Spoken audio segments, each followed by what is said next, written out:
उसी मिट्टी पर यदि भारत का और सनातन का अपमान हो तो उससे बुरी कोई बात हो नहीं सकती। और ये हमारी नैतिक जिम्मेदारी है शिक्षक होने के नाते कि हम अपने छात्रों को वो मार्गदर्शन दे सके कि वो सनातन धर्म जिसके बारे में लोग उटपटांग बात करते हैं, मैं सोचता हूँ उनको शायद उन संदर्भों की बात पता नहीं।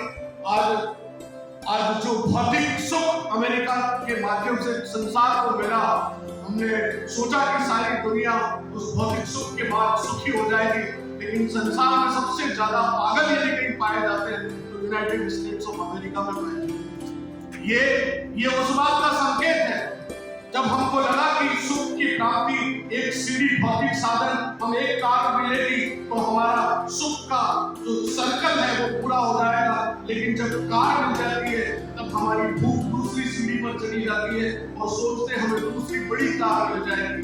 एक छोटे मकान से जब हम शुरू करते हैं तो हमारी भूख बड़े मकान पर जाकर अटक जाती है और ऐसे सुख की सीढ़ियां निरंतर हमारे ऊपर के ऊपर चली जाती है और सुख हमको कभी प्राप्त होता नहीं है, क्योंकि संसार में भारतवर्ष एकमात्र ऐसा देश है जिसने कहा है कि सुख को अगर पाना है तो भौतिक सुखों में सुख की कभी प्राप्ति नहीं हो सकती।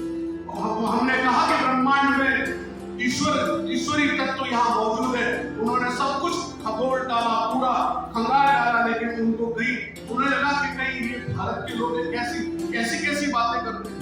उन्होंने पूछा कि आप जिस आत्मा की बात करते हो, तो उन्होंने पूरे शरीर का डिसेक्शन कर डाला, उसके चमड़ी निकाल दी, उसके रक्त निकाल दिया, उसकी बच्चा निकाल दी, हृदय निकाल दिया, सब निकाल दिया। बोले आत्मा कहाँ है? तब भारत की जो दर्शन मीमांस है, जो हमारी भारतीय मनीषा है, वो कहती है कि जिसको आप इधर खोज रहे हो वो बाहर में ही नहीं है। गौतम बुद्ध से जब उनसे पूछा गया, गौतम बुद्ध आखिरी मृत्यु शैया पर थे, उनसे पूछा गया कि मैत्रेय ने जाकर कहा कि जीवन भर जिसके भरोसे होते हैं, हमारा दुख इस बात का है कि आप चले जाएंगे, हमें कौन संभालेगा? हम तो आपके पीछे चलते रहे, आप प्रवचन देते थे, उसके बाद हम सारे लोगों से मिलकर आनंदित होते थे, हमें भोजन मिलता था, हमारी तपस्या वैसे ही पूर्ण हो जाती थी। अब आप तो चले जाएंगे कि आपने कहा कल मैं इस दुनिया से चला जाऊंगा, यदि आप चले गए तो उसके बाद इस हमको कौन संभालेगा? और रोने लगा मैत्रेय, उनका कि मैं इसका उत्तर तो मैं कल दूंगा, इसका उत्तर तो मैं कल दूंगा। और कल रात्रि, जब दूसरे दिन रात्रि को गौतम बुद्ध उनसे मैत्रेय से मिले, मैत्रेय ने प्रश्न पूछा कि भंते आप जाइए मत, कि मेरे जाने का समय आ गया। आज आखिरी प्रवचन दे रहा हूं, वो यही कि अब दीपो। उन्होंने कहा अपनी आत्मा को दीपक बनाओ, दूसरों के उत्तर तुम्हारे काम नहीं आने वाले, दूसरों के प्रश्न भी तुम्हारे काम आने वाले नहीं है, इसलिए अपनी आत्मा को दीपक बनाओ। और जो अपनी आत्मा को दीपक बना लेता है, संसार के सारे प्रश्नों के उत्तर उसको मिल जाते हैं कि ईश्वर कहाँ है, भौतिक साधनों में सुख नहीं, अपने अंदर सुख है। ये सब बातें के उत्तर उस एक शब्द में मिलते हैं जिसे हमने आत्मदीपोभव कहा है। और इस आत्मदीपोभव के उस दीपक को प्रज्वलित करने का काम यदि कोई समाज का व्यक्ति जिसके ऊपर नैतिक जिम्मेदारी है, वो समाज का एक व्यक्ति जो कर सकता है, वो शिक्षक जो अपने अंदर के उस दीपक को प्रज्वलित करके और समाज को दिशा देने का काम करता है। विज्ञान सत्य और असत्य के बीच में डिफरेंशिएट करना सिखाती है। आज हिंदी दिवस है, मुझे इंग्लिश शब्द बोलने की, हिंदी की भी आदत नहीं है, लेकिन आप लोगों को समझने की आदत है।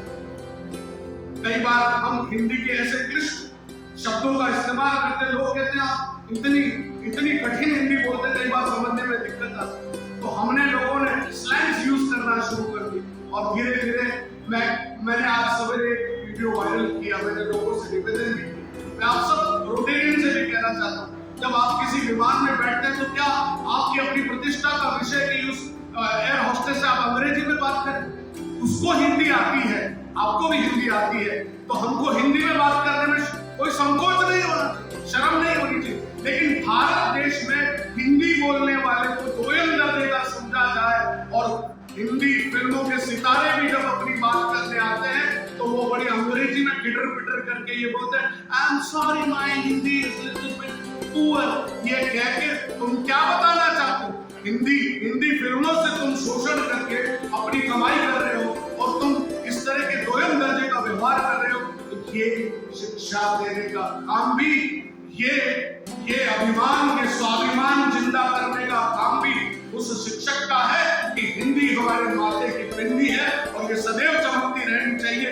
ये काम भी शिक्षकों को करना है, ये काम भी शिक्षकों को करना है। इसलिए आत्मा के विकास की यात्रा विद्यालयों से प्रारंभ होती है और इसलिए शिक्षकों के सम्मान विशेष रूप से जब डॉक्टर सर्वपल्ली राधाकृष्णन को वहां से मैसूर यूनिवर्सिटी से कोलकाता यूनिवर्सिटी से की तरफ भेजा गया आवेदन में, तब एक बग्घी मंगाई गई। बग्घी तो सामान्य हमारे भी गवर्नर के लिए मंगा लेते हैं, लेकिन बग्घी मंगाई उसमें वो महत्वपूर्ण नहीं है।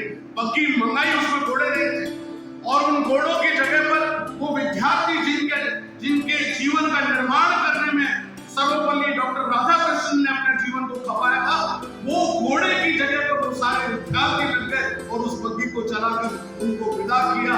ये होता है शिक्षक का सम्मान। मैं समझता हूँ हमारी जो अधूरी, ये शिक्षक नोट करें, क्योंकि मैं तो एक सार्वजनिक शिक्षक हूँ, मैं जहाँ जाता हूँ सभा में बात करता हूँ।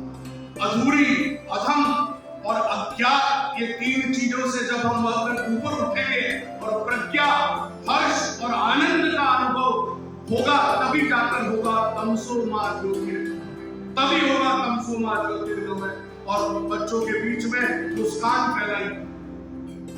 महावीर भी कहते थे कि प्रसन्न रखना, प्रसन्न चित्त परमात्म दर्शनम। जो व्यक्ति प्रसन्न नहीं रख सकता, अभी मैं यहाँ पर बोझिल बातें करके मैंने अभी ऋषभदेव में एक बात कही कि जो जितना पढ़ लिख जाता है वो उतना गंभीर हो जाता है। और कई बार तो ये स्थिति देखने को मिलती है कि जो सबसे मायूस दुख का वो बैठा है, वो समझ लेना वो पीएचडी किया है। मैं उसमें से एक्सेप्शन हूँ, मैं तो लोगों को हंसाता हूँ, लेकिन जो जितना पढ़ लिख जाता है वो उतनी गंभीरता ओढ़ लेता है। उस समय में हंसूंगा तो लोग कहेंगे, लोग क्या कहेंगे? अरे लोग क्या खाप कहेंगे? मुस्कुराते रहिए, खिलखिलाते रहिए, बिना बात हंसते रहिए। यही संदेश इस मंच के माध्यम से आज मैं शिक्षकों का, आप सबका एक बार पुनश्च स्वागत और अभिनंदन करते हुए कि आप सब इस सम्मान की गरिमा को आगे बढ़ाएंगे। ये गौरव जो आपको हम रोटरी क्लब के माध्यम से दे रहे हैं, इसलिए नेशन बिल्डर्स के रूप में हमने तिरंगा पहनाया है। ऊपर जो है तिरंगे का ये आपको उस स्वाभिमान की याद दिलाएगा और इस सम्मान को हमेशा आप इसकी गरिमा को बढ़ाते रहेंगे। कभी न कोई इस अध्यापकों की श्रृंखला में राज्य स्तरीय पुरस्कार मिलेगा, राष्ट्रीय स्तरीय पुरस्कार भी आपको मिले। इस मंच के माध्यम से मेरी शुभकामनाओं के साथ बहुत बहुत धन्यवाद।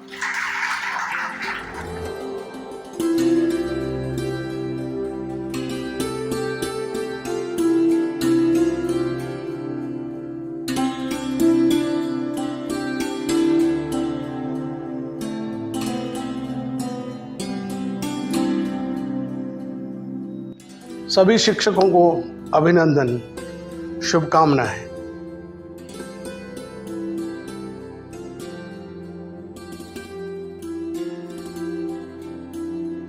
आप सबको समर्पित मेरी ये कविता।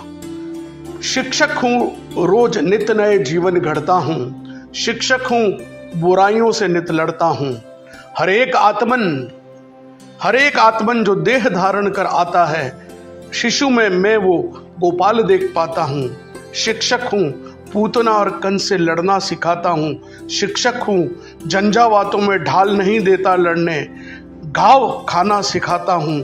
संघर्षों में नहीं देता कोई छांव, मैं धूप से जूझना सिखाता हूँ। शिक्षक हूँ, जीवन के ऐसे ही पाठ पढ़ाता हूँ। कठोर हूँ, निर्मम ऊपर से दिखलाता हूँ। वज्र समान पुरुषार्थी बनाता हूँ। भावुक हूँ, प्रेम का सागर हूँ। वात्सल्य भाव से प्रेम सरिता बहाता हूँ। संस्कृति के संस्कारों के पठन पाठन से वर्तमान के संदर्भ सब बतलाता हूँ। कहता नहीं स्वीकारो तुम मेरी बात, बस ज्ञान का विवेक भर जाता हूँ। शिक्षक हूँ, अनुशासन नहीं निज पर शासन सिखाता हूँ। शिक्षक हूँ, ऐसे ही पाठ पढ़ाता हूँ तिल तिल जल आलोक ज्ञान का फैलाता हूँ। शिक्षक हूँ, रहूंगा अंत तक, कभी भूतपूर्व नहीं कहलाता हूँ, क्योंकि अजर हूँ, अमर नहीं, पर शिक्षक हूँ, शिक्षक हूँ, शिक्षक हूँ।